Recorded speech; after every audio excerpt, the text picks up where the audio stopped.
I've got my evil glasses on. That means we must be doing something evil. And we are. We're doing passwords. We're talking about passwords. Now, I know you're saying to yourself, Dean, why are we talking about passwords as forensics people? Well, because when you arrive on the scene, do you have to fight through a password? How much time do you want to spend fighting through a password?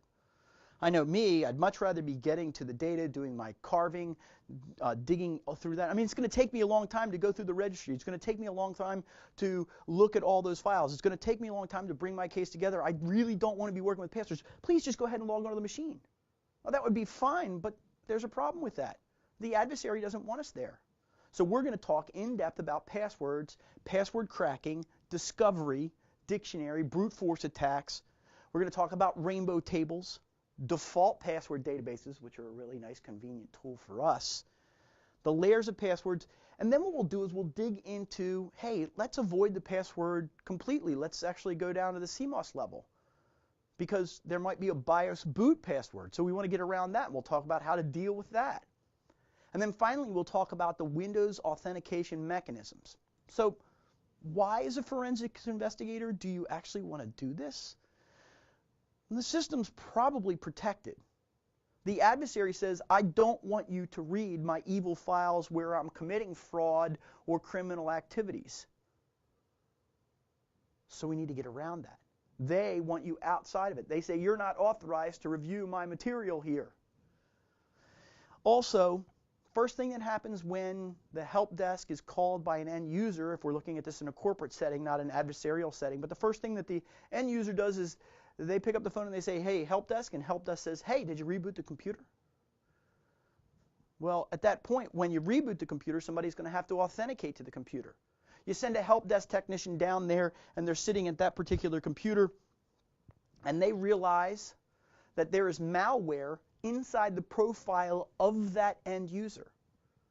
You really shouldn't be saying to the end user, hey, give me your password. But in a lot of cases they do, because it might be attached to the run once of an individual user.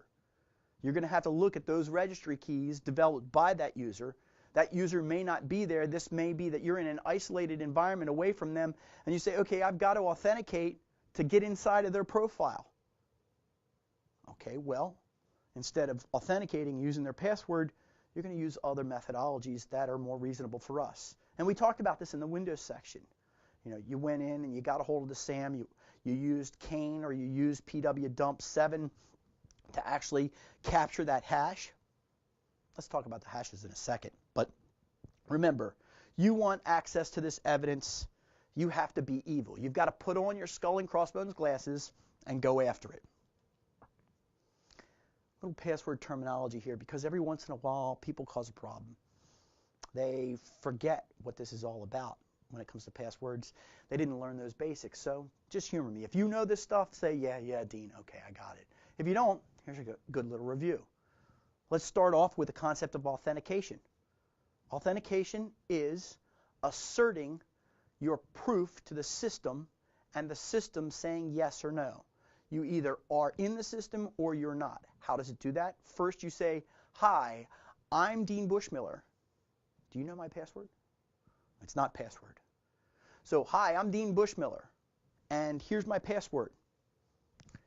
And the system says, okay, the account, Dean Bushmiller, is attached to this particular password or a representation of that password. And that is, in fact, true. Now, let's look at this from an investigator standpoint. Does the end user criminal protect their password? And the answer is probably yes. Is it uniquely known by them? And again, the answer is probably yes. If this is a very complex password, let's say it's their name, their social security number, and some relevant facts about them because they've got a really long password. When you crack that password and you go into a court of law, you say, is this your computer? And they go, well, yeah. And they say, is this your user account? Oh, yeah. And they say, okay, is this your password? Well, yeah. But somebody could have guessed my password, right? And you say, well, it's highly unlikely that they guessed your password. But if they guessed this password, and I go in and I look at other mechanisms like your online account for Google and your Gmail and your online account for this and your online account for this, and I get all those different passwords and they all line up, or they're all very different, then what we've got is a mountain of evidence to say you uniquely know your password, or if that one password is cracked, you probably uniquely know all of these other things that they may crack this one, but they don't crack all of these, and therefore this computer and the activities on this computer are tied directly to you. So now let's look at the activities. Fraud, extortion, blah, blah, blah, all the crimes that are there that were committed on this computer by this account that is unique to you. That's you as a forensics investigator tying them to it. So you have to reveal those passwords in a lot of cases for all the different mechanisms on the system. Password is uniquely assigned to an individual, hopefully. I mean, if they're going blank password, that's great. We can just go in and look at this contents, but then that doesn't tie them to it. But if they have a password that is relatively unique to them, then we can tie them to those activities. Do we offer up passwords to the system? Can we go in and say, hey, let's look at the clear text password? Sometimes, yeah. Sometimes that happens. Less and less these days do we have clear text passwords. Less and less do we have no authentication whatsoever, where they're actually forced to key something in. So when they key something in, they don't offer that password to the system. What happens is the system takes that password and encrypts it with one-way encryption. We know about that. We've been doing MD5 hashes of the entire drive or the entire image file that we've created. Instead of doing it with this really large piece of information, let's do it with a really small piece of information and generate this unique identity and this unique authentication of that identity that we present to the system. That's what hashing is. We take their password and we transform it into a long string that is unique to them, that is difficult for somebody else to figure out what the password actually was, because it's this really long string.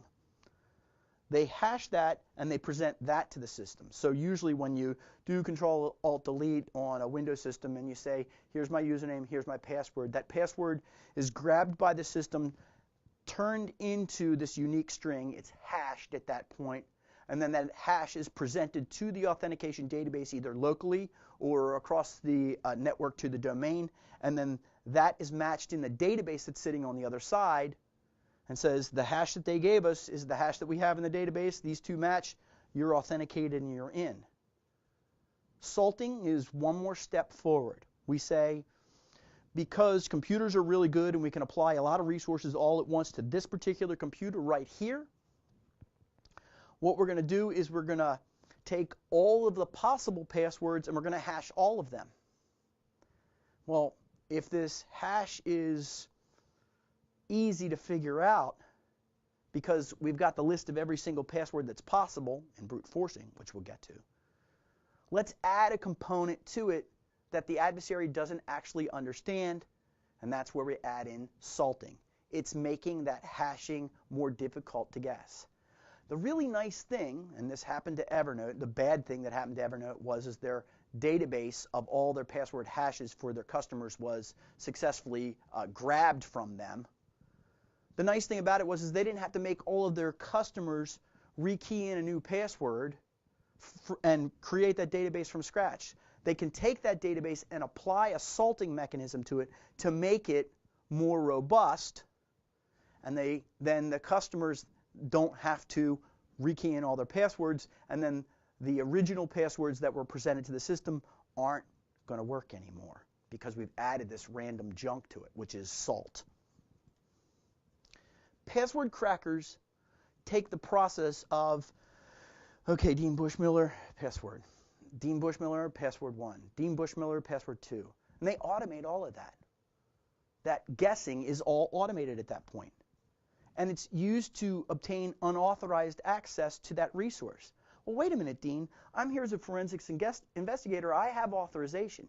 Yes, but that's by the court. That's not by the individual that owns this workstation. They want to keep you out. If it's criminal activity, they want to protect that criminal activity from your prying eyes, so they use a password. You're unauthorized when it comes to them, not when it comes to the court.